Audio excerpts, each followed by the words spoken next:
Hi, my name is Muila from AgriPredict, and we make farming cool.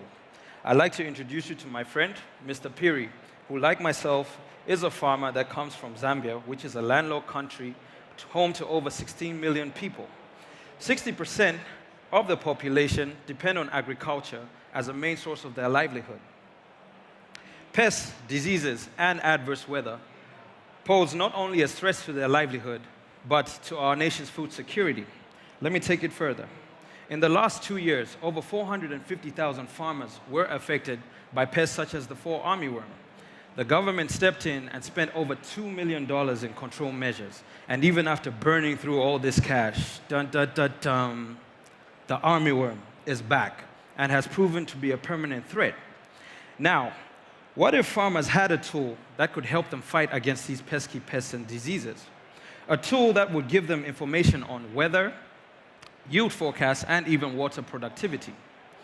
AgriPredict, we make farming cool. And we have combined artificial intelligence with agriculture to come up with such a tool that works on a mobile platform, Facebook, and even Twitter. A farmer can simply pull out their phone, take a picture of a sickly-looking plant, and get on-the-spot diagnosis, treatment options, and location to the nearest agro-dealer shop. For farmers with a basic phone, we have built a USSD feature, and they'll be able to receive updates on impending attacks, treatment options, and even drought predictions. Through our partnership with SNV, we raised over 10,000 euros and managed to onboard 22,000 farmers in just 8 months.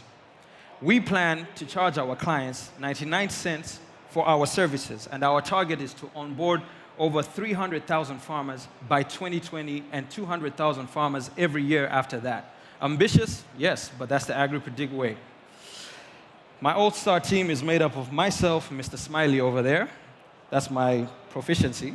A data scientist, a machine learning expert, and a UI designer who are passionate about impacting the people's lives and tailoring agriculture to the taste of the youth, a growing customer base. Through our partnership with the Food and Agriculture Organization, we are going to ensure that our clients receive up-to-date data all the time, every time. And our strategy is to partner with organizations for data sharing purposes. Ladies and gentlemen, join us as we embark on this journey to put a dent in SDG number 2. Our ask is $200,000 to ensure that our food security for Zambia, for Africa, and the rest of the world is solid. Because we are AgriPredict, and we make farming cool. Thank you.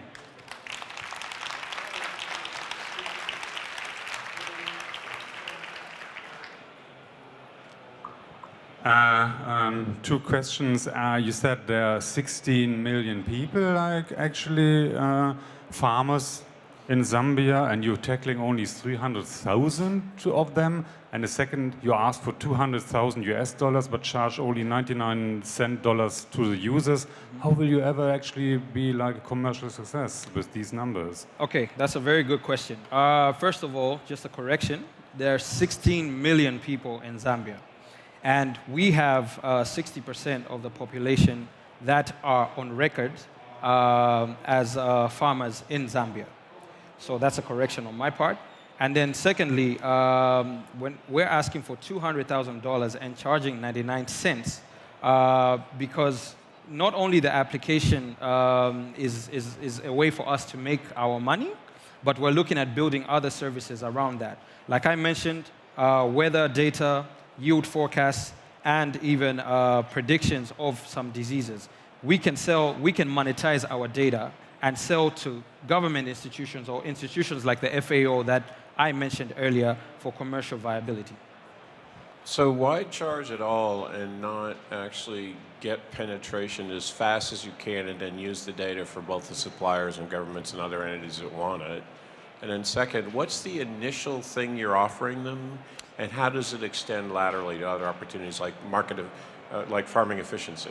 Right. Okay, so we are charging based on a survey that we did back home. The farmers were very open to it, and especially with the fact that we are putting data like weather data. That is something that's not easy to come by. So, they don't mind. Through a survey done by the Bill and Melinda Gates Foundation, it was found that the information that's so important for farmers is weather data. And that's why we're putting a little price tag on that, and they don't mind it. And sorry, what was your second question? And other options, solutions that get built into this over time, like efficiency of farming opportunities. Yeah. So we have actually data collection methods, right, for AgriPredict as well. Like I said, it's not just the application. It's not all about just taking a picture of the crop and trying to look fancy. We have other means of actually making our money, be it an agro-dealer store. This is something that we're trying to put. There's a big problem in Zambia, and the problem is information.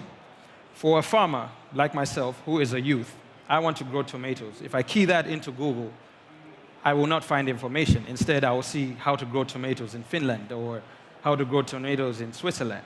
But what we are trying to do is collect this information and make this information available to the masses and the upcoming youth like myself to make it easier for farming. Do you connect also to kind of like crowdfunding? Like if the farmer finds out he needs some investment, how is he going to actually organize the investment? Okay, so on the investment part, we are not touching that yet, especially for the farmer. That is for somebody else to do. So AgriPredict is not involved in that.